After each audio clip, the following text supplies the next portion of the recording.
Hi, I'm Aaron with VFX Central, and today we're going to be talking about how to achieve the effects done in the music video Eye of the Storm. I've already gone ahead and packaged all of these effects so you can check them out at vfxcentral.net. They're basically 4K animated clouds and lightning bolts that are separated so you can use them however you want. So go check those out. We'll be using Mocha Pro and Boris FX package to help us composite these effects in realistically. So let's jump into After Effects and get started. Okay, so here's the shot we're going to be working on, and I kind of want to break down what we're going to be doing. So what we need to do first is actually track the camera motion of this, and we're going to be rotoing all of these mountains out so that we can replace the sky. Then we need to do a roto or some type of luma mat to extract her so that we can put the clouds and lightning effects behind her. Then we'll go a bit further and we'll use Boris FX to composite all of our elements together and give them a little more grit and realism. So let's jump into Mocha right now and do the tracking and rotoing.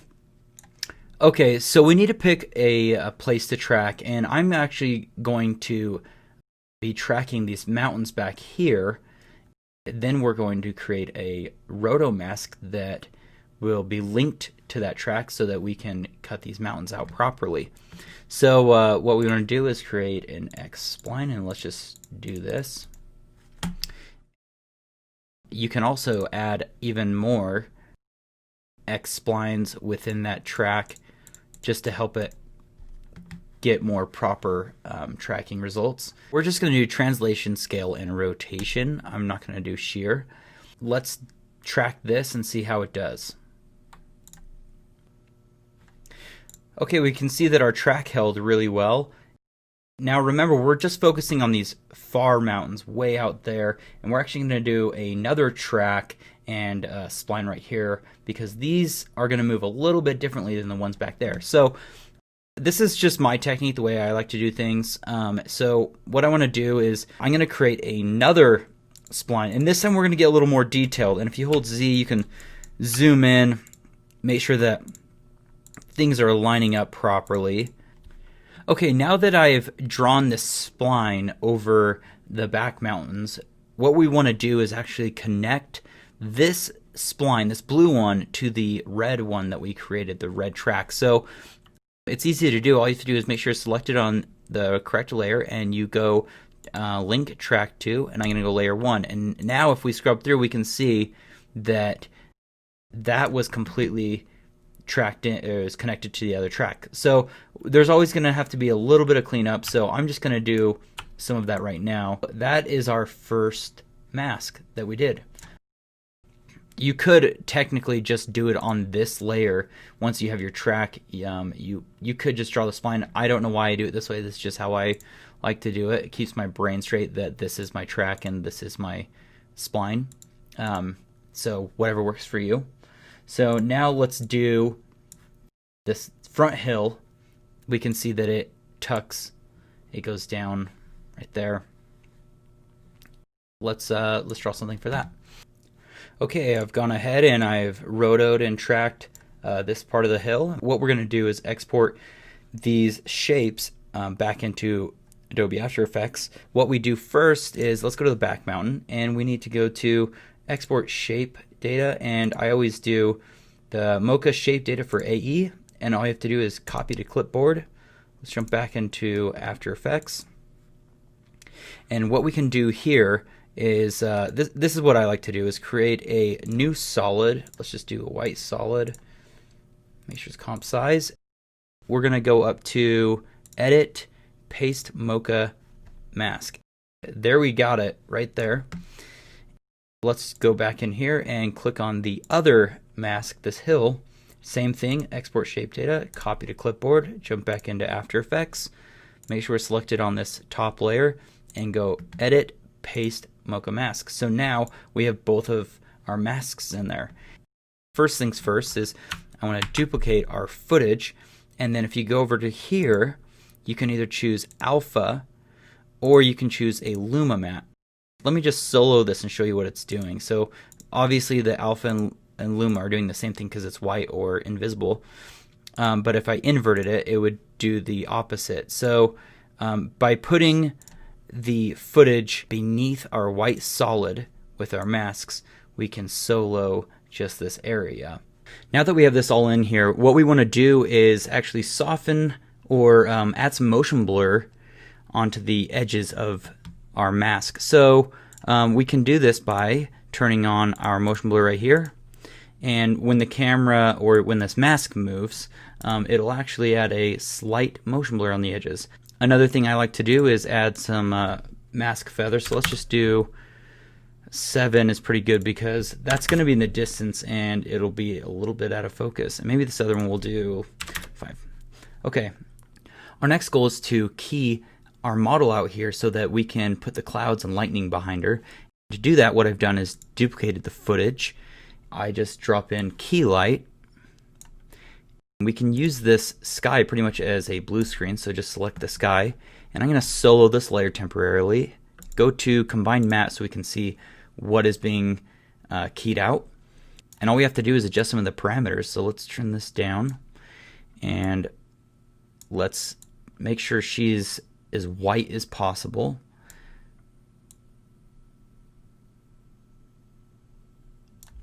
I'm also okay removing some of these mountains because we have them rotoed out already. So let's just make sure she's locked in there. Okay, good. Now if we go to our final result and turn this to hard color, also turn on our screen balance because this is going to bring back in the blue and the shadows a little bit more. We also need to clean up the edges, and to do that we can shrink down the edge ever so slightly like that and soften them up. Let's just do 1. Let's add Real Smart Motion Blur. And what Real Smart Motion Blur is, it interpolates motion and adds motion blur wherever there's an object that's moving a lot. So I'll just toggle this on and off to show you. Let's turn our mountain roto back on and we can see now our mountains look good. Next, let's import the tracking data from Mocha so we can parent our effects to that. So go back into Mocha, make sure we're selected on the correct layer, go to Export Tracking Data, copy to clipboard, create a new null. Let's name this track. Always make sure you are at the beginning of your timeline because wherever you are is where it will paste. Just hit paste and we can see there's our tracking data. Now in my 4K storm effects, I have 2 folders. There's clouds and lightning, and all you have to do is simply drag and drop it beneath whatever layer you are working on. So now we can see it's behind her. You can scale it up, you can do whatever you want. Just make sure that you're parenting it to your track that we have there. And if I preview this, we'll see that it holds really well to wherever our track is. It looks nice. So what I'm going to do is layer in a couple more of these effects. Just keep parenting them to our track. So now what we can do is drop in one of these lightning effects. Let's just do it right here. And these are 4K, so you're going to have to scale them down. Let's find a good point. Let's scale this down even more. Turn this to screen mode. Make sure it's parented to the track again. And let's see how this is looking. Fantastic. Now with some color correction and the help of Boris FX, we can really composite these so they feel like they are in the shot.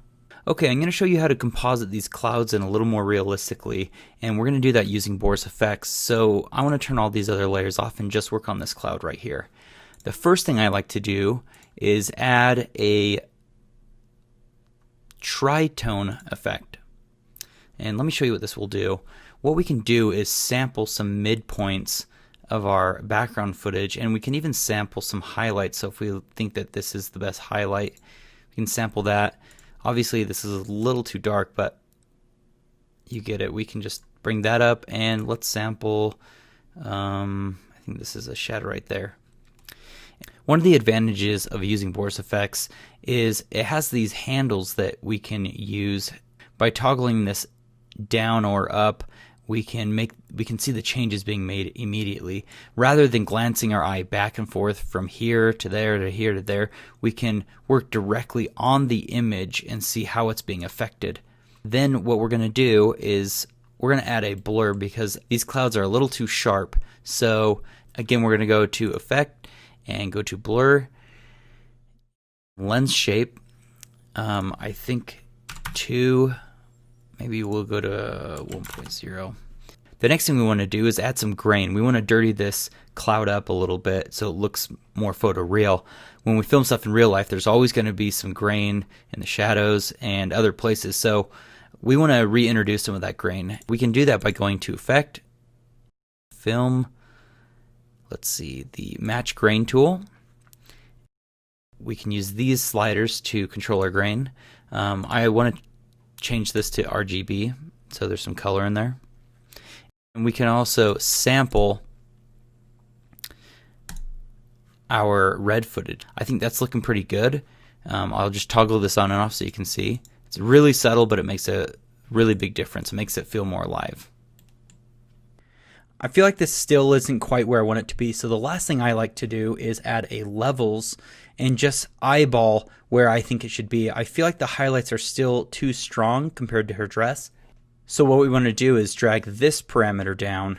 If we feel like the clouds are too dark or too bright, we can just move our midpoint and really fine tune where we want it to be.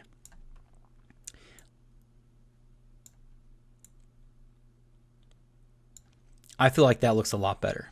So I'm going to do the same thing to the other layers. I think we're getting a lot closer, but there's one element missing. We need to add some flashing happening in the clouds from the lightning strike. So let's do that. First, I want to get to a frame where about I feel like the strike would happen. I'm going to go right here. Then I'm going to create a new layer, make sure it's comp size, a white solid. I'll just drag this right above our lightning layer. I'll temporarily turn this off so we can't see the visibility. I will then use a circle mask and just draw a circle mask. Let's turn this back on. Go to our feathering mode. We'll just feather it out and change this to screen mode. Then I'll take a tint and drag it on that layer. I can select part of the lightning layer to match the correct coloration. Next, I want to press the bracket button to jump our beginning of our frame where it needs to be. Then I'll press T for the opacity and I'll make a keyframe. The next frame I will maybe go down to 10. We'll go back up to 100. I'll press Alt and bracket and that will trim that layer so we can watch it flash like that. We can add a couple more of these in here so maybe it hits right there, and then on this down point we'll maybe add another one up here. So I can just duplicate that. We can simply move this mask up here. This one's a little too bright, so press U to see all of our keyframes.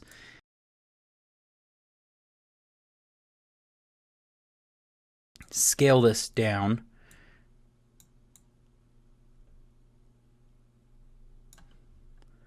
Like so. And even right there it's a little too bright. So let's just preview this. That looks a lot better. Like it's affecting the clouds in different areas. Our final step is to pre-comp all of our effects together. So I'm going to select even the track because everything's linked to the track. All of these effects and do Control-Shift-C. Yes, we're going to move them all. They should still all be working good. And what we're going to do is create a light wrap around her so the clouds are affecting her as well. To do that, we need to click on her layer that we keyed out. There's an effect that Boris FX has called light wrap. You just simply drag and drop it in. We need to select what is our background. We need to specify what is the background that we have. We need to choose the pre-comp 16, which is the clouds. And immediately we can see that it's going to add an edge. I'll just turn this on and off so you can kind of see. It added some more color. It's basically projecting some of the background image onto her. You can do a couple of things. You can soften it up even more. We can use these to do that. You can choose how bright you want it or how dark you want it. And you can also choose the width of it. So how much of it is it going to spill over? You can turn this up and we'll see it's going to go over her skin a lot more. Turn the softness up. And again, I'll just turn this on and off and we can kind of see what's happening there. Let's go to a frame where we can see some of her hair being affected a little bit more. And I'm going to, oops. Let me just turn this on and off again. This really helps some of the edges that are being affected. If we feel like, again, this is too much, we can turn the lightness down just so it's not overwhelming. It just needs to be subtle. The last thing we want to do is color correction. I prefer to do color correction at the end after I've done all of my VFX because it will really combine everything together. What I do is I flatten everything first.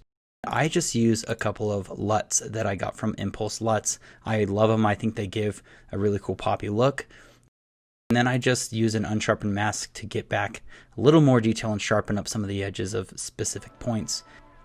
Okay friends, so that's it for this video tutorial. Don't forget to check out vfxcentral.net and see the lightning storm effects that I have packaged up for you guys. They're 4K resolution, pre-matted, so they're easy to use.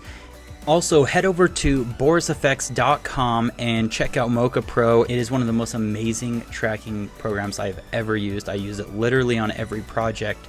It's incredibly powerful. It's been used on several features. Check out the other products that Boris FX have. They have incredible particle engines, they have light wrap, they have keying, they literally have everything. So go check out all of their amazing plugins.